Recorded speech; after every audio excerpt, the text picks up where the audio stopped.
Hey,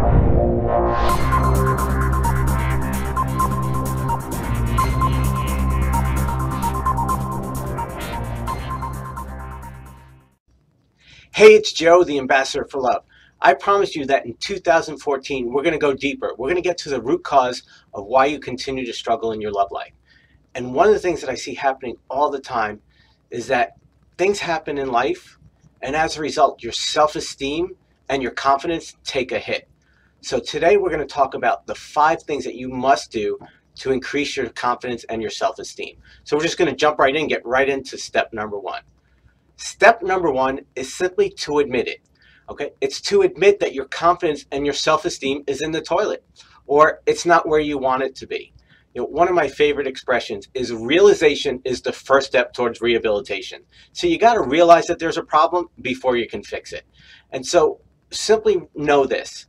Is just because you admit it doesn't mean that there's anything wrong with you.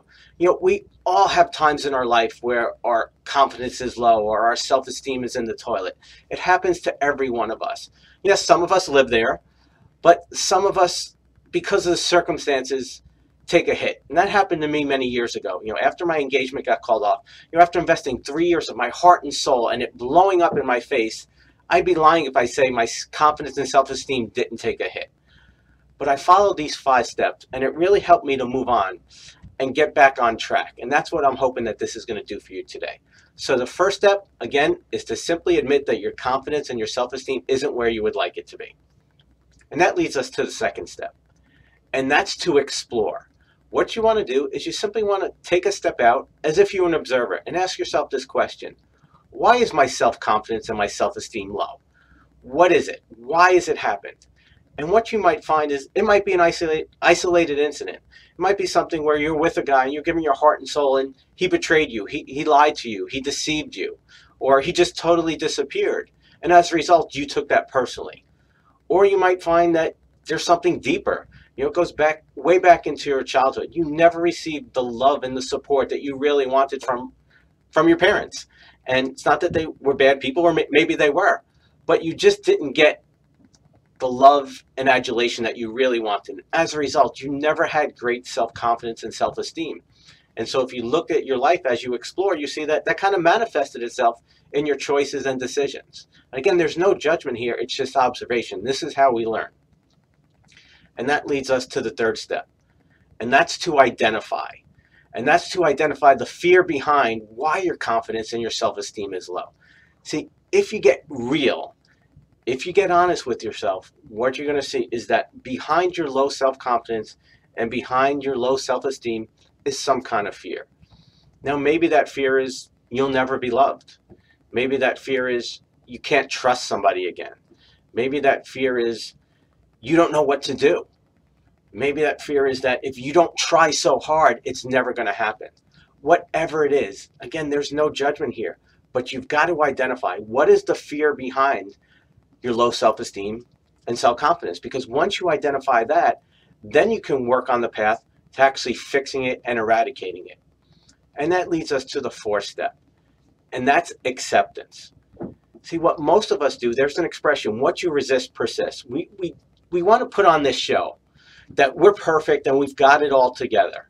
And trust me, nobody knows that show better than me. I did that for years, and I still do it occasionally, because if we have to admit it to other people, it's like there's something wrong with us. And so we all put on this show, you know, and it's amazing. I've met some of the most powerful and successful people that we think are powerful and successful in life. And a lot of them are just bullshit artists, and primarily because they're bullshitting themselves. They may be successful in certain areas, but when you really get to know them, you see that, you know what? They're not who they portray themselves to be. It's really just a big show. And so the purpose of acceptance is to help you simply accept what is. Because when you accept it and when you don't resist it, then you can deal with it.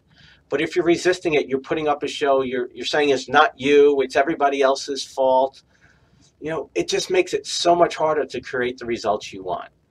So step number 4 is vital, is you simply have to accept. Now, that doesn't mean that you like what is, it just means that you accept what is. You know, if you've been hurt, If if you had parents who didn't give you the love, honor, and respect that you desired, and that took a toll on your self-esteem, simply accept that is what is. Okay? There's no judgment there. And that leads us to the fifth state. And that is, or the fifth step, and that is to discover. You know, and this is really important, and you really want to take some time. You might want to write this out. Okay? And that's to ask yourself this question.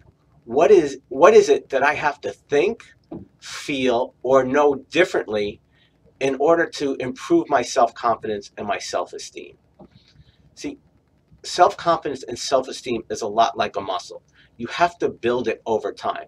You can't just read something. If your self-confidence and self-esteem is at a low point, you just can't read something and go, okay, this is it, I'm going to be confident. That's not how it works. It's like if you've been out of shape and your bicep is weak, you can't just go to the gym, do 12 reps and go, okay, my bicep is strong. It's not how it works. And so the way you build your self-confidence, the way you build your self-esteem is to first discover, what is it that I have to think, feel, or know differently? Because once you identify that, once you discover what that is, then you simply start doing that. It's like going to the gym and doing those reps. Okay? And you start doing that. And what happens is you start getting little successes. It's like that one day you look in the mirror and go, hey, wow, you know what? It's getting toned. And that's the magic point. It's what I call the tipping point. The tipping point. That's when the momentum starts to happen. That's when you start feeling better and you actually start getting better results. And there was a time in my life where that's exactly what happened. Is that for me, after the breakup with my ex and everything was kind of in the toilet, my fear was that, you know what, I'm never going to find that special someone. And that, you know what, and I didn't trust, because after what I went through, my trust meter was at an all-time low. And so I'm like, yeah, they're all screwed up. They've all got baggage. They all play games. And that was literally what I felt at that time. But after doing these 5 steps and doing a self-analysis, what I really looked at is that, you know what, that was just my experience, because I made some bad choices and bad decisions. When I accepted that, you know what, I played a role in it, then it freed me to see, oh, if I played a role in it not working out, then I can play a role in it succeeding. What do I need to do? And so as a result of that, I started doing some things different. And all of a sudden, I started meeting great people, quality people. And then all of a sudden, that's when that momentum started. And I remember it like it was yesterday. It was like, you know what? There are good ones out there. But I wasn't looking for the good ones. I was looking for the great one, the one that was right and perfect for me. And once that happened, boom, things changed, and things changed quickly. So I know I've thrown a lot at you today. And again, this is my promise to you this year is we're going to go deeper. We're going to create some great skills, tools, and strategies so you can go out and create the results you want. Because let's face it, that's what it's all about.